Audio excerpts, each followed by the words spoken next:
I'm fully in favor of single payer, but the whole focus of the programs is really sick care, not health care. We do no prevention, nothing about nutrition. There are many things we can do to make medical practice better. For one, we have kind of ridiculous wrongful death laws, which don't really hold physicians accountable for malpractice, and that drops the quality of service, especially for older people. You can just about literally kill an older person and have no legal recourse. So that's horrible. But also, there's a lot of insurance reform needed generally, and that would be an area I would think to be very important. Senator? So, in answering this question, I just want to start by saying that a lot of my attention is locally, first district first. So we talked about drugs. It is a mental health problem. And so working with the local school districts and Southampton Hospital, we've put together a South Fork mental health program. And we need to get more therapists for youth out here. Now, New York, Obamacare has been a disaster for New York. And it's just cratering all over the place. And as you read the paper, you know, we need to do something to repair that program. Most importantly, we had in New York State, a program that was great. Any problem that you had, predisposition, it was covered. Any child under 26, it was covered. So New York was way ahead of other states in the country because we had two of the pieces that was most discussed. Also, and lastly, we had a community rating system. In other words, New York went through how many young people do we have, how many older people do we have, and we had rates that were pretty stable. And we didn't need to just turn the whole system upside down. And I'll stop here. I guess I'm out of my time. Okay. The next question goes to Senator LaValle. This is another question from the press, which I forgot we were supposed to identify our questions. I'll be better about that. Do you believe the state's cap on the tax levy increases is working? Are there elements of the cap that should be reconsidered? I think it is working. I had stated that for the first district, we have saved over $500 million. There are always groups out there that propose we need to tweak it, meaning to allow certain districts or municipalities to spend more because of certain circumstances.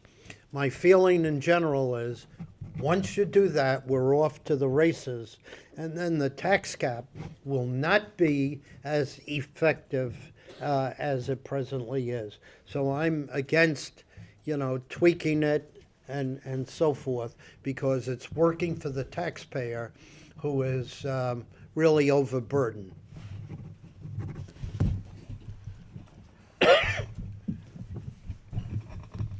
It was good to slow down what will be disaster.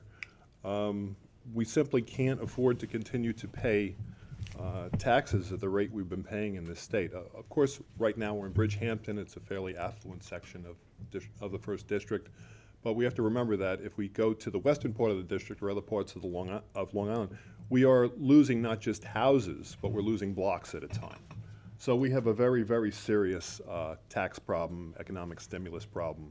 One of the things at the core, as I alluded to before, is waste, waste, and waste, malfeasance, malfeasance, and malfeasance. The school boards aren't handling it. The administration isn't handling it. The auditors aren't handling it. They're doing like an end-run kind of thing. They're burying the problems. I've caught them repeatedly. In Riverhead Town, The audit committee of the school board can't even answer what they audited. I said, did they audit purchasing? We don't know. You got to ask the auditors on the 8th of November, which happens to be election day. They don't know what was audited, to whether it was percentage or total, or if they picked out certain vendors or whatever. I identify crime, outright crime, which under executive law, they're supposed to seek prosecution within 90 days or they're aiding and abetting. So I can't get the school boards to do that either. It's not just Riverhead where I live, I've done other towns also, and it's pretty much the same problem. So when we talk about savings, I'm not sure that there's been savings when you have a drop in the standard of living. What are you comparing the savings to? We really should be stabilizing, at least, against the standard of living. So for some people, a couple % increase is nothing. For other people, it's a disaster not to have a negative increase. So again, this philosophy of charging a lot and giving back a few bucks, it's foolish. It's really completely foolish. It's been very mismanaged. Higher education also. Mr. LaValle sits on both of those committees, higher ed and K through 12. So when we have this runaway tax situation, Mr. LaValle's been an incumbent for 40 years. Who to blame? The next question goes to Senator LaValle. The audience asked a specific question, which the league had sort of framed more generally. The audience question is, how do you feel about wind turbines off the coast of Long Island? But the broader issue you might want to address is how we could take care of energy needs while protecting the environment. Well, one of the things that, Now, this question, Mr. Fisher, is to begin with. Oh. Sorry. is this his question? Well, it's we're both your of us, questions, but but they're he's kind of starting. swapping us back and forth. Oh, Right, okay, right. all right. Some random event. Okay. I'm going to borrow the microphone. Thanks. What do you? Because they told me to answer first. Oh, Okay. that's what I just said to you. Yeah. So the wind turbine issue. Wrong place to put the money and attention. We only have about 3%, 2.5% penetration on solar roofs, and they cut the rebates back. That's insane. Why would you ever cut the rebates back for anything less than 20%? Wind turbine is an out-of-state project. That's problem number 2. Connecticut companies, Massachusetts companies, Florida companies coming in to do these big projects. Whether they're fuel cells in Riverhead or wind turbines, it should be in-state providers no matter what. But we don't need the big energy projects. The future is distributed power. But LIPA wants to control this. There's a guy in the audience right there, his name's Scott Lewis. He and I filed suits against LIPA to try and break it up. And we were opposed at every turn. County Executive Ballone, County Executive Mangano, who won't have another say on this, but and Governor Cuomo himself sent teams of lawyers out to oppose us, non-lawyers, who really had a valid legal point. We're going to be going in under other valid legal points to break up LIPA. It's a complete waste. Anything they're behind is big power, burning trash. We really don't need the power. So it's a matter of straddling us with the nuisance and the pollution for them to sell stuff into the grid and for them to blame their overhead costs on us so they can raise the rates more or at least keep them high. Notice when the energy costs went down, when oil and gas went down, they didn't roll our rates back. They stabilized. They looked for the next excuse to raise them. This is this is out of control. Now, Mr. LaValle and Mr. Thiel recently introduced legislation to have local power authorities, to break up LIPA, to have elected trustees. Now, the only thing that had to happen was consent to Mr. Lewis's suit and mine, and we would have had it instantly, and from any party, Ballone, Cuomo, Mangano, instantly. Now we risk having this tied up in one house or in a committee for 10 years or forever. It wasn't the way to go, and we're going to go back and we're going to fight it again. So that's another example of things I've been going after from the sidelines. So given the opportunity to be a senator, I'll do a lot more. Thank you. Senator LaValle.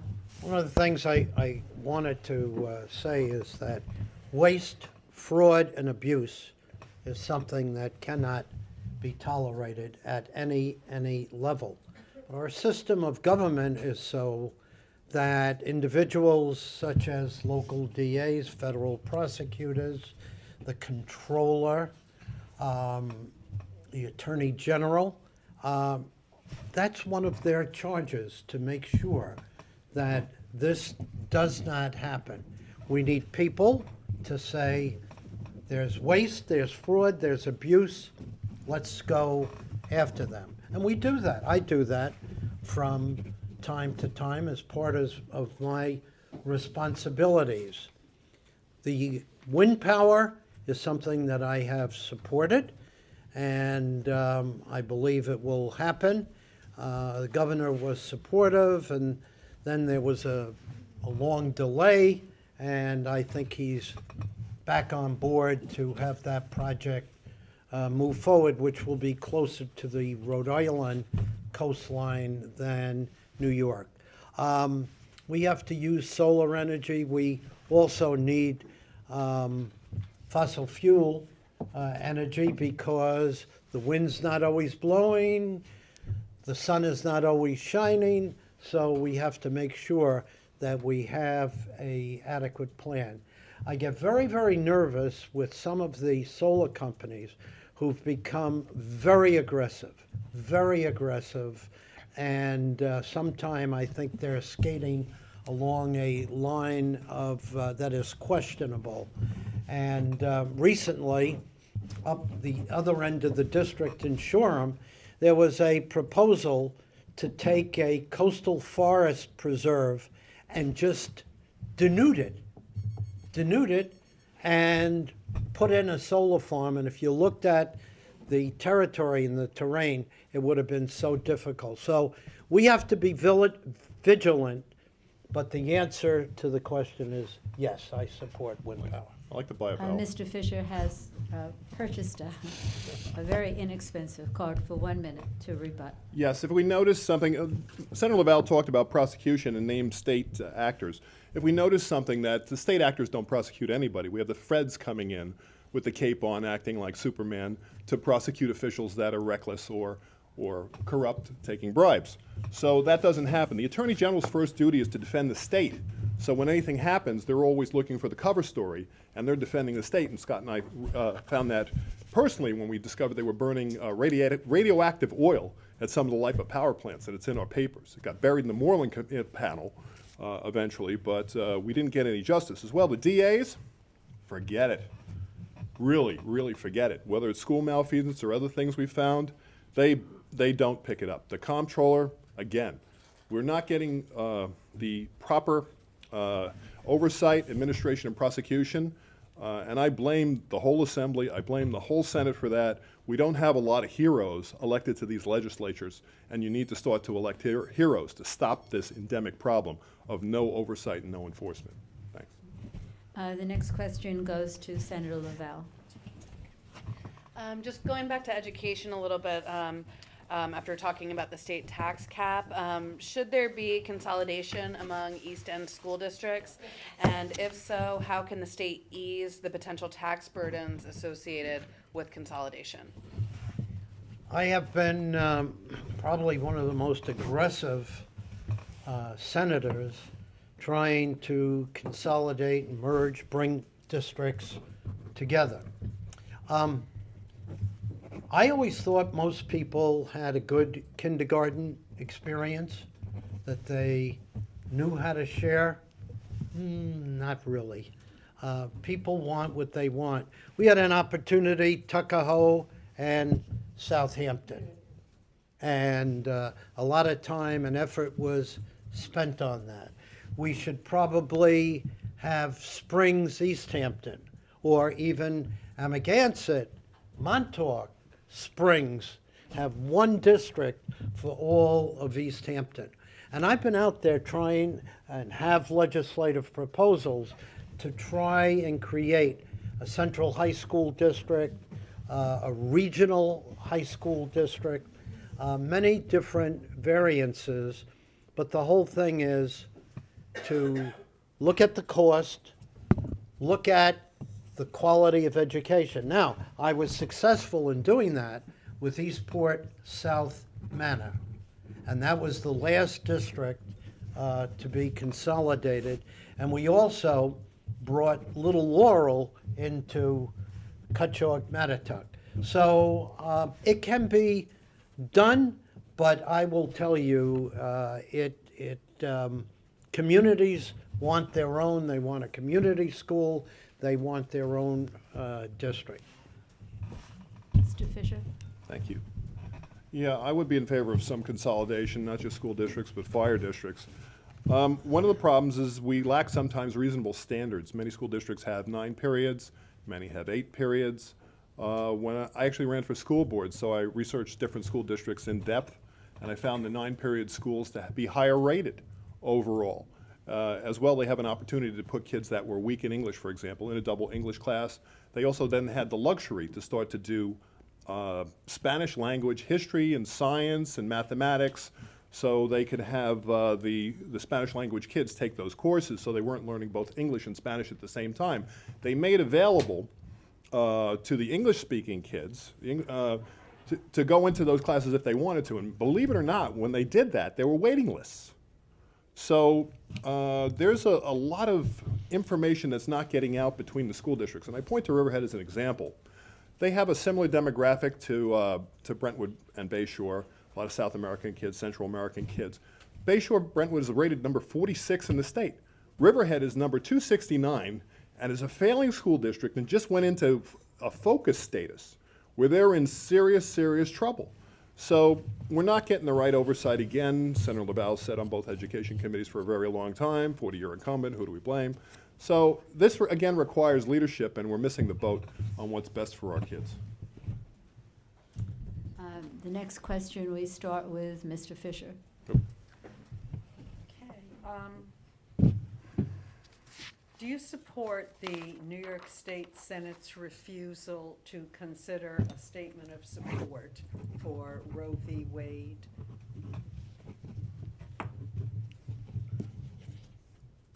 I support Roe v. Wade.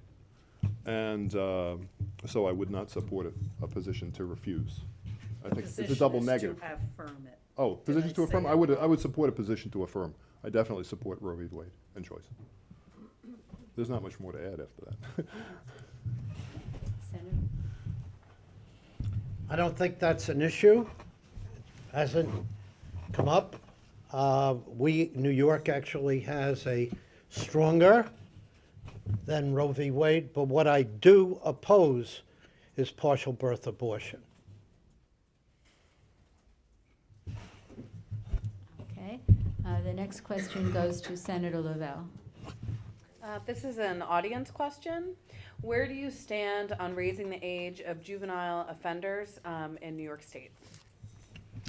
We've had a number of proposals and a number of discussions. And I have, in all candor on that issue, have vacillated somewhat. So there are very few issues where I would say that to you, but it's we have the DAs on one hand, we have certain other groups in another place, and that's why